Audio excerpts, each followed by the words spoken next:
Hello everyone, नमस्ते। मैं doctor शीतल मिश्रा आप सबका स्वागत करती हूँ। कैसे हैं आप सभी लोग? उम्मीद करती हूँ कि आप सब स्वस्थ होंगे और खुश होंगे। आज का जो हमारा विषय है वो बहुत ही इंटरेस्टिंग है, वो है नी रिप्लेसमेंट। आप जानते हैं भारत में 2015 में 1 लाख लोगों ने नी रिप्लेसमेंट करवाया और वही डाटा भी इंक्रीज होके 2025 में 3 लाख लोगों का सर्जरी एक्सपेक्टेड है। तो ऐसी क्या जीवन शैली हम चेंजेस लाए हैं हमने ये जिससे ये जो डाटा है वो इंक्रीज हुआ है। तो आइए हम मिलते हैं एसएनएम हॉस्पिटल के डॉक्टर दीपेश अमेरिया जी से। Hello everyone, myself Dr. Dipesh Ameria, consultant orthopedic surgeon. I am specialized in arthroscopy and arthroplasty, knee replacement and hip replacement surgeries. And I have more than 12 years of experience in this field. और मैंने लगभग 5,000 से ज़्यादा knee replacement hip replacement surgeries की है। तो sir आपका welcome है हमारे चैनल में। सर सबसे पहले मेरा क्वेश्चन यही है कि नी रिप्लेसमेंट होता क्या है, क्योंकि बहुत सारे लोगों को यही नहीं पता है कि नी रिप्लेसमेंट होता क्या है। नी रिप्लेसमेंट सर्जरी में लोगों को ये लगता है कि मेरे पूरा घुटना नया डाल देंगे, पूरा घुटना नया बदल देंगे, पर नी रिप्लेसमेंट सर्जरी में ऐसा कुछ नहीं होता है। नी रिप्लेसमेंट सर्जरी में जो हमारी आर्टिकुलर सरफेस जो आपस में रगड़ खाती है, उनको खाली सरफेस को हम बदलते हैं। तो उसमें हम पूरा घुटना ही आपका है ये पूरा नहीं निकालते हैं। इस पे जिस पे घुटना घूमता है वो हम सरफेस बदलते हैं, तो उसको हम नी रिप्लेसमेंट सर्जरी बोलते हैं। तो सर आपने बहुत शॉर्ट में बहुत अच्छा एक्सप्लेन किया कि नी रिप्लेसमेंट होता क्या है। सर मेरा नेक्स्ट क्वेश्चन ये है कि ऐसे कौन से लक्षण होते हैं जिससे कि पेशेंट को ये लगे कि हमें नी रिप्लेसमेंट की जरूरत है। पेशेंट को नी रिप्लेसमेंट सर्जरी की जरूरत कब पड़ती है, तो इसके लिए हम सबसे बेसिक रिक्वायरमेंट ये होती है कि अगर पेशेंट को अपनी डेली एक्टिविटी में प्रॉब्लम आ रही है कि अपने वो रूटीन रोजमर्रा के काम भी ढंग से नहीं कर पा रहा है, उसको नॉर्मल अपने घर में इधर उधर घूमने में प्रॉब्लम आ रही है, सीढ़ियाँ उतरने चढ़ने में प्रॉब्लम आ रही है और रूटीनली खुद का काम परफॉर्म करने में भी प्रॉब्लम आ रही है, तो मरीज को समझना चाहिए कि अब मुझे नी रिप्लेसमेंट सर्जरी की जरूरत है। और इसके अलावा वो सारे मेथड ट्राई कर चुका है, वो अपने मेडिसिन भी ले चुका है, उससे भी उसको पेन में रिलीफ नहीं हो रहा है। इसके अलावा वो फिजियोथेरेपी भी कर चुका है, उससे भी रिलीफ नहीं हो रहा है, तो फिर फाइनल ऑप्शन अपने पास नी रिप्लेसमेंट सर्जरी ही बचता है। तो सर आपने बहुत अच्छे से समझाया कि नी रिप्लेसमेंट में मतलब कौन कौन से सिम्टम्स होते हैं। सर मेरा नेक्स्ट क्वेश्चन आपसे ये है कि बहुत सारे लोगों को ऐसा लगता है कि बहुत कम एज में आजकल घुटनों में दर्द आ रहा है, तो कम एज में भी लोगों को नी रिप्लेसमेंट करवाने की जरूरत पड़ती है। तो बुजुर्गों को लगता है कि नहीं, जब ओल्ड एज में आएंगे हम तब हमें नी रिप्लेसमेंट करवाना चाहिए। तो आपके हिसाब से मतलब क्या करेक्ट है? नी रिप्लेसमेंट सर्जरी की जरूरत हम बोले तो बेसिकली हमें यूजुअली 50 प्लस की एज के बाद में ही जरूरत पड़ती है।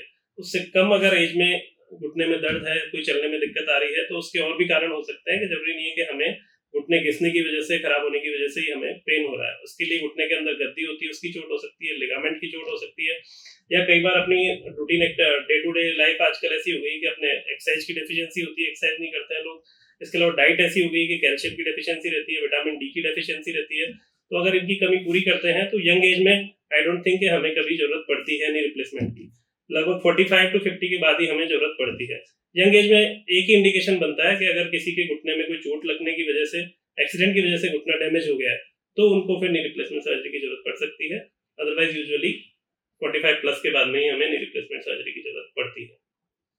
तो सर नेक्स्ट क्वेश्चन मेरा बहुत ही इंटरेस्टिंग है कि नी रिप्लेसमेंट से काफी लोग डरते हैं और सोचते हैं कि ये काफी रिस्की है, इसके बाद मूवमेंट आएंगे नहीं आएंगे। तो इस बात में कितनी सच्चाई है?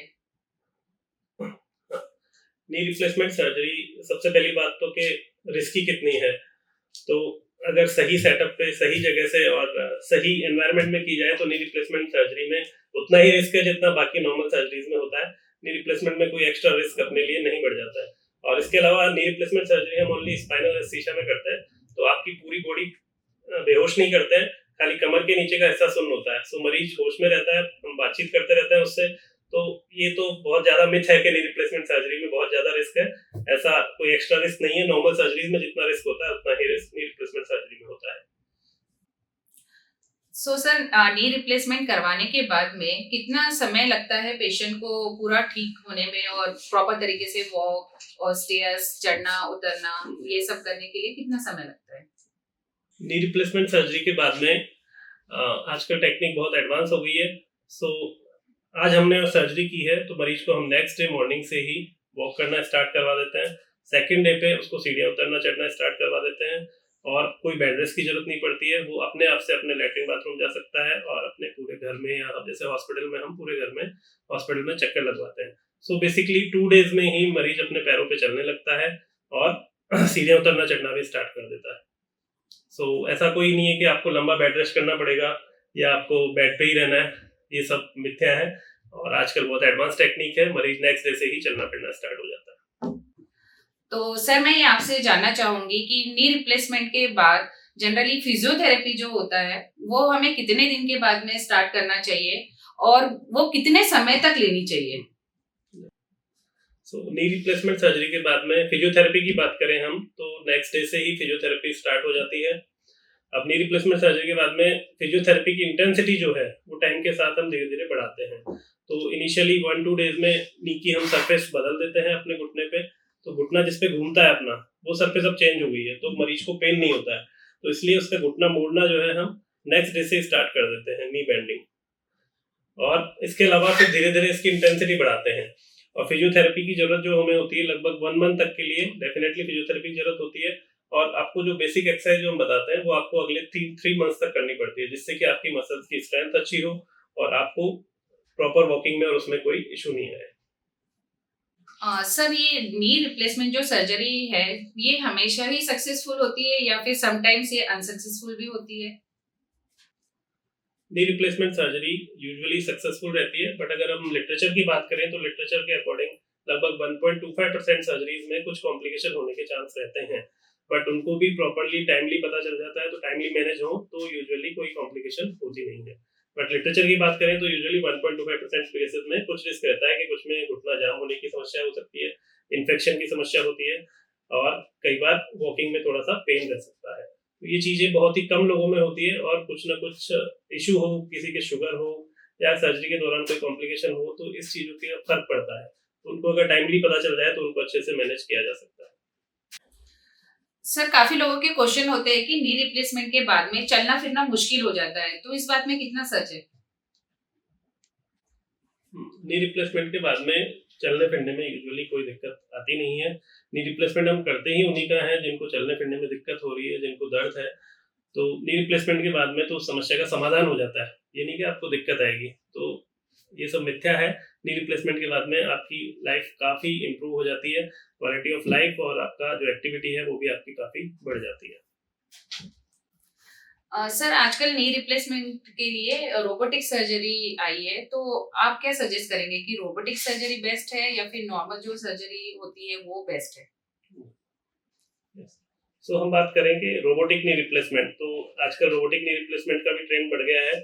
तो रोबोटिक नी रिप्लेसमेंट के एडवांटेज भी हैं और डिसएडवांटेज भी हैं। सबसे ज्यादा एडवांटेज ये है कि जो बहुत ही ज्यादा कॉम्प्लेक्स डिफॉर्मिटीज हैं, जिनके पैरों में बहुत ज्यादा टेढ़ापन है या पुराने हड्डी में फ्रैक्चर है और हड्डी टेढ़ी जुड़ी हुई है, उन केसेस में अगर हमें नी रिप्लेसमेंट की जरूरत पड़ती है तो डेफिनेटली रोबोटिक नी रिप्लेसमेंट से उसका प्रिसीजन बढ़ जाता है और उसमें रिजल्ट के अच्छे चांसेस रहते हैं।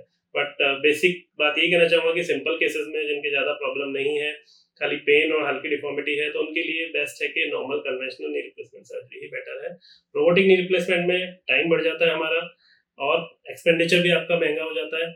सो बेसिकली जहाँ रिक्वायर्ड है वहीं पे रोबोटिक नी रिप्लेसमेंट का यूज करें तो वो ज्यादा बेटर है। सो और दोनों में सर्जरी सर्जन ही कर रहा है, तो ये नहीं है कि रोबोट आपकी सर्जरी कर रहा है। सो दोनों ही सर्जरीज बेस्ट हैं और दोनों में कोई ऐसा खास डिफरेंस है नहीं। सर नी रिप्लेसमेंट करवाने के बाद में क्या मेडिसिन हमें हमेशा लेनी पड़ती है? जी नहीं, नी रिप्लेसमेंट सर्जरी के बाद में यूजुअली जब तक आपके स्टिच रिमूव नहीं होते हैं तब तक आपको मेडिसिन लेनी होती है, 15 से 20 दिन। उसके बाद यूजुअली कोई मेडिसिन की जरूरत पड़ती नहीं। सर नी रिप्लेसमेंट सर्जरी कराने के लिए लगभग कितना खर्चा आता है अप्रॉक्स, और क्या इसके लिए कोई मेडिक्लेम और ये कुछ सरकारी योजनाएं अवेलेबल है? अब हम बात करें एक्सपेंडिचर की कि नी रिप्लेसमेंट सर्जरी में कितना खर्चा आता है, तो नी रिप्लेसमेंट सर्जरी कोई ज्यादा कॉस्टली सर्जरी नहीं है। आजकल नी रिप्लेसमेंट सर्जरी भी काफी अफोर्डेबल हो गई है। इसके अलावा राजस्थान में बात करें तो आपके राजस्थान गवर्नमेंट हेल्थ स्कीम है जो सरकारी कर्मचारियों के लिए RGHS योजना है, उसमें आपकी नी रिप्लेसमेंट सर्जरी बिल्कुल फ्री हो जाती है। इसके अलावा जो राजस्थान की गवर्नमेंट की चिरंजीवी योजना है उसके अंदर भी आपके नी रिप्लेसमेंट सर्जरी का ऑप्शन है, वो भी आपके निःशुल्क नी रिप्लेसमेंट सर्जरी हो जाती है। और अपन टीपी और इंश्योरेंस की बात करें तो उनमें भी आपका जीरो कवरेज के साथ में आपका नी रिप्लेसमेंट सर्जरी पॉसिबल है। सर, आप हमारी जनता को क्या सजेशन देना चाहेंगे जिन्हें घुटनों में दर्द है और जो सर्जरी कराने से डर रहे हैं, तो ऐसे लोगों को आप क्या कहना चाहेंगे? सबसे पहले तो मेरा यही कहना है कि आप अपना घुटनों का और अपनी हेल्थ का ध्यान रखें। अगर आप रेगुलर एक्सरसाइज कर रहे हैं, आपकी डाइट अच्छी है, डाइट में आपको कैल्शियम और विटामिन D3 और विटामिन B12 जो आपकी बोन हेल्थ के लिए जरूरी है, और कैल्शियम, तो ये चीजें अगर आप अच्छे से ले रहे हैं तो आपके नी भी अच्छा बना रहता है और हेल्दी बना रहता है। और फिर अगर इसके बाद भी अगर किसी के घुटने खराब होते हैं, उनके पेन जा नहीं रहा है, फिजियोथेरेपी भी कर लिया आपने, मेडिसिन भी खा लिए, तो फिर हमें नी रिप्लेसमेंट सर्जरी की तरफ सोचना चाहिए और इट्स कम्प्लीटली सेफ और उसमें आपको डरने की जरूरत बिल्कुल नहीं है। तो सर, आपने बहुत अच्छे से एक्सप्लेन किया। मैं आपका थैंक यू करती हूँ कि आपने अपना कीमती समय हमें दिया है और आपका नॉलेज हमारे साथ शेयर किया है। और अगर आपको सर से मिलना है तो आप SNM हॉस्पिटल में आप सर से मिल सकते हैं। और ज्यादा से ज्यादा इस वीडियो को लोगों तक पहुंचाइए ताकि जो भी लोग नी रिप्लेसमेंट से डर रहे हैं वो इस वीडियो को देखने के बाद आराम से सर्जरी करा सकते हैं। स्वस्थ रहिए, सुरक्षित रहिए। नमस्ते।